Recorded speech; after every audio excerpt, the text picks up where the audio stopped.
Oi, pessoal do oitavo ano, tudo bem? Aqui é a professora Lígia e nós vamos falar então, nós vamos terminar o conteúdo de Revolução Industrial, falando então dos efeitos da Revolução Industrial. Seria assim, os efeitos seriam as consequências da Revolução Industrial, né? Então, o que foi que esse uso de máquinas, o surgimento das máquinas a vapor causou para a Europa? Para a Inglaterra, para a Europa e depois para o resto do mundo, né? Então, no livro de vocês, esse conteúdo está ali na página 61, página 65, tá? E a gente começa então pelos efeitos dessa revolução. O que acontece primeiro? Então, a gente vai ter o mais básico, né? A transição da manufatura para a maquinofatura. Então, as coisas antes eram feitas todas manualmente. Não é que era artesanalmente, né? Ainda era artesanal, mas já tinha uso de alguma máquina. Então, por exemplo, o tear, o artesão, ele fazia uma roupa manualmente, mas o tecido era feito num tear. Então, você já tinha o uso de alguma máquina. Só que agora você tem o uso total da máquina para produzir as coisas. O artesão, lembra que a gente conversou no Collaborate, eu, o professor Rodrigo Alves e o professor Rodrigo Nascimento, essa questão de que agora não é mais todo o processo feito pelo artesão. Agora não, você tem uma máquina que vai fazer o tecido, que vai cortar o tecido, que vai costurar o tecido. A única coisa que agora o trabalhador faz, ele deixa de ser um artesão, é cuidar dessa produção, é cuidar da máquina que vai fazer o produto. Então a gente sai de uma manufatura feito à mão, né, para uma maquinofatura, então feito apenas por máquinas. Isso faz com que nós tenhamos então um aumento na capacidade de produção, enquanto um artesão demorava lá 2, 3 meses para fazer um sapato, para fazer uma roupa, né? Uma máquina vai fazer em horas. Em algumas horas você já tem um produto pronto. Então isso vai fazer com que a gente tenha um aumento da capacidade de quantidade de produtos feitos e a rapidez, né? A velocidade com que as coisas vão ser feitas também. O uso das máquinas vai causar a substituição do trabalho humano, então se antes a gente precisava de um artesão para curtir o couro, um artesão para cortar o couro, um artesão para costurar o couro, um artesão para decorar o couro, agora não. Agora você só precisa de uma pessoa que cuide da máquina, porque a máquina faz toda a etapa, né? Então a gente tem uma questão até de desemprego, mais ou menos, né? Porque os artesãos eles vão parar de ter que fazer todas as etapas enquanto a máquina faz tudo, né? A fábrica produz em menos tempo também, a gente já conversou sobre essa questão. E vai também ter a questão de menor custo, que a gente também conversou lá no Collaborate, né? Então, o que acontece? Quanto tempo a gente tinha até curtir um tecido ou até trazer um tecido de fora para que esse tecido fosse, então, transformado em algum produto? A máquina, como ela faz o tecido, como ela faz os produtos, ela faz com que as coisas sejam mais baratas também, né? Lembra, tem uma frase que é time is money, tempo é dinheiro. E realmente, o tempo é dinheiro. Quanto mais tempo uma pessoa trabalha em alguma coisa ou ela produz alguma coisa, isso fica muito mais caro, né? Então, as coisas começam a ser mais baratas. E aí também a gente entra naquela coisa que as pessoas reclamam. Mas trabalho artesanal é tão caro. Por que o trabalho de artesanato é tão caro, né? Porque realmente dispensa muito mais trabalho, muito mais tempo do artesão em cima de um produto do que uma máquina. Então a mãe de vocês, muitas mães de vocês, tias, avós devem fazer artesanato e vocês devem perceber o quanto tempo que a pessoa usa, né? Gasta para fazer aquilo. Fora os produtos que ela utiliza, né, que são diferentes dos produtos de uma indústria feita em escala maior, né, de quantidade. A partir desse momento, nessa Revolução Industrial, a gente tem o uso também para deslocamento, tanto de pessoas quanto de produtos, de uso do navio e das locomotivas. Então, o navio é a vapor, né, então ele faz com que as coisas sejam feitas muito mais rápido do que o navio a vela. E a locomotiva, o trem de ferro, também faz com que seja feito em maior velocidade. Além de que, você já deve ter visto um trem da LL aqui passando por Curitiba e eles conseguem transportar em muito maior quantidade. Só você vê quantos vagões um trem tem, né? Então, isso passageiro, produtos, então tudo isso é muito mais utilizado, é muito mais fácil você usar transportar com um trem.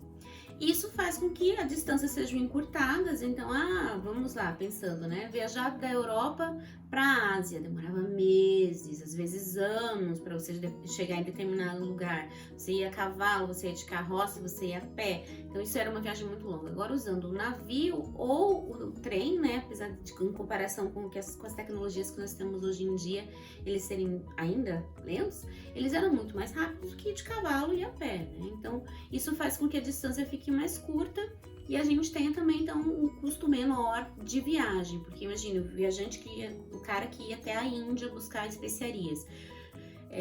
O custo que ele tinha, porque ele tinha que se hospedar, porque ele tinha que comer, então tudo isso estava envolvido. Agora não, você demora menos tempo, então as coisas ficam mais baratas. Essa fase da Revolução Industrial, então, faz com que surja um negocinho que a gente chama de capitalismo industrial. Eu costumo dizer que o mercantilismo que existia lá na época das grandes navegações é o avô do capitalismo que a gente tem hoje em dia. Por quê? Porque aquele primeiro mercantilismo, lembra do mercantilismo? Balanço comercial favorável, acúmulo de metais preciosos, toda aquela questão. Então, esse mercantilismo a gente chama de capitalismo comercial, porque a principal troca de riquezas e o acúmulo de riquezas, né, vem pela troca de comércio dos produtos que eram então feitos principalmente entre a Europa e a Ásia, né? Depois a América entra aqui, inclusive o Brasil entra nessa questão. Não pode mexer no rosto, tá, gente? Tem que passar álcool em gel. A questão, então, é que esse capitalismo agora não, ele tem o uso da indústria. Então, se o anterior era o capitalismo comercial, agora a gente tem o capitalismo industrial, em que os meios de produção são as máquinas. O que é um meio de produção? É o que faz o produto. Então, se antes era o comércio, né? Se era o comércio que a gente acumulava o dinheiro, agora é a indústria que faz com que a gente acumule a riqueza. Quem trabalha nessa indústria? Quem que cuida do meio de produção, né? Quem que faz com que a máquina funcione? O operário. O operário é o que vai alimentar a máquina, então vai botar o carvão, vai botar a água, vai controlar a velocidade para que a máquina não quebre ou para que os produtos sejam feitos em determinado tempo. Ele que vai cuidar da manutenção caso a máquina quebre e ele ainda que vai ter que então controlar o que está sendo feito. Ele não é dono do meio de produção, ele não é dono da máquina. O dono da máquina é o industrial, o empresário, o que a gente chama de burguês, exatamente. Então, se antigamente a gente tinha um processo de produção que passava pelo artesão, pelo burguês e pelo comerciante que ia vender o seu produto, né? O burguês agora, ele é o dono da máquina e o operário é o cara que vai trabalhar na máquina. Então, como o dono da máquina é o burguês, o operário vai receber então um salário, né? E esse salário vai ser determinado pelo tempo que ele trabalha. E o tempo que ele trabalha é determinado pelo ritmo da máquina. Então, se a máquina funcionar 24 horas, ele não vai trabalhar 24 horas, né? Mas eles vão ter turnos nessa época, nesse momento, a gente já vai conversar mais sobre isso, de até 18 horas, cuidando para que a máquina funcione e ele vai receber de acordo com esse tempo de trabalho dele. Quem é que detém o capital, o dinheiro que vai pagar o salário do operário? O burguês, que é o dono da máquina. Deu para entender? A gente pode aprofundar mais no Collaborate ou no fórum, gente. Façam as perguntas se vocês não compreenderem muito bem. Então, como é que está a condição de trabalho desse trabalhador? Esse trabalhador, então, como eu disse anteriormente, ele trabalhava em média até 18 horas por dia.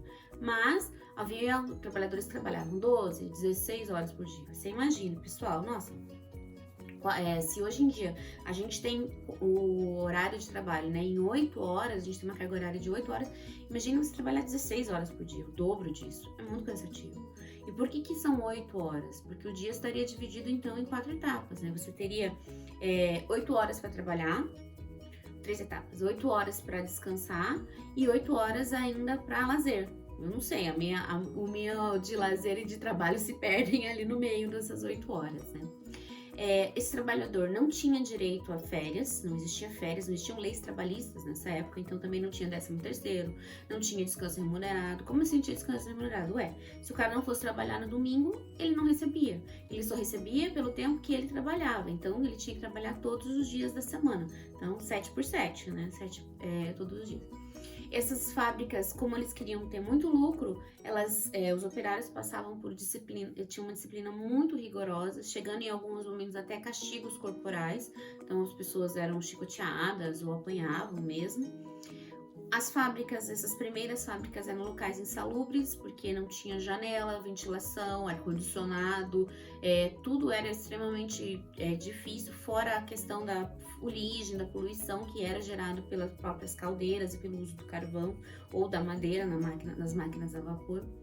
Crianças e mulheres trabalhavam nessas fábricas, então a gente conversou lá no Collaborate a questão das mulheres e das crianças por causa do baixo salário, e é o fato, sim, das crianças às vezes serem utilizadas porque elas tinham as mãos pequenas, então quando, por exemplo, os teares mecânicos, né, eles embolavam as linhas, as crianças iam lá e colocavam a mãozinha para desembolar a linha, e aí a hora que ele tirava, a máquina voltava a funcionar num tranco e bum, cortava a mão da criança. Às vezes as crianças eram utilizadas para entrar embaixo da máquina também, às vezes a máquina caía em cima da criança. Total bizarro, né, gente? Terrível isso. E também porque as mulheres e as crianças ganhavam um salário menor, por causa que, como eu comentei no Collaborate, as mulheres principalmente eram vistas como complemento à renda. A criança também era vista como complemento à renda, né? E por causa dessas condições de trabalho extremamente sofríveis, difíceis, né, surgem nesse momento as trade unions. O que são as trade unions? São as associações de operários exigindo condições melhores de trabalho. Mais ou menos, né, como hoje em dia existem as associações de outros profissionais que a gente vai chamar daí tem a associação dos metalúrgicos, são dos professores, como é que é o nome? Ai, fugiu agora? Daqui a pouco vem, eu vou lembrar o nome delas. Que servem então para pedir para regulamentar. Elas surgiram em 1793, em 1795 elas foram proibidas, e em 1825 elas voltam, daí legalizadas. Porque quem que o operário podia reclamar sobre sua condição de trabalho, né? Se o cara fosse lá reclamar sobre a condição de trabalho dele, ele ia acabar sendo mandado embora. Então, as trade unions serviam como um intermediário entre o operário e o dono da fábrica, né, o burguês, para melhorar as condições de trabalho dele. E por último, a gente tem a questão então dos impactos ambientais, as consequências principais dessa fase da Revolução Industrial, é o fato de que a gente vai ter, sim, o início do efeito estufa, da poluição, principalmente nos rios das cidades, e essa deterioração que a gente vai ter da natureza, que a gente tem até hoje em dia consequências, né? Vocês devem estar acompanhando, inclusive, a questão que o professor Alves falou no final do nosso Collaborate, que como as pessoas não estão indo trabalhar tanto, né, a gente tem tá muito menos carros circulando, ou como diminuiu a liberação de gases tóxicos para o meio ambiente, e o planeta agradece. Tudo bem até aqui, gente? Eu espero que a minha explicação tenha ficado clara para vocês. A gente tem 2 collaborates essa semana, então aproveitem eles para tirar dúvida. Postem as dúvidas no fórum, vocês têm usado muito pouco o fórum, a gente sente isso. Então, não tenham vergonha, tá, pessoal? A gente não tem um outro canal para conversar, então vocês podem usar o fórum ou o Collaborate. Estaremos aqui esperando vocês. Espero que vocês tenham uma boa semana. Beijo pra mãe, pro pai, pro cachorro, e a gente vai se ver daqui a pouquinho. Beijo, até mais.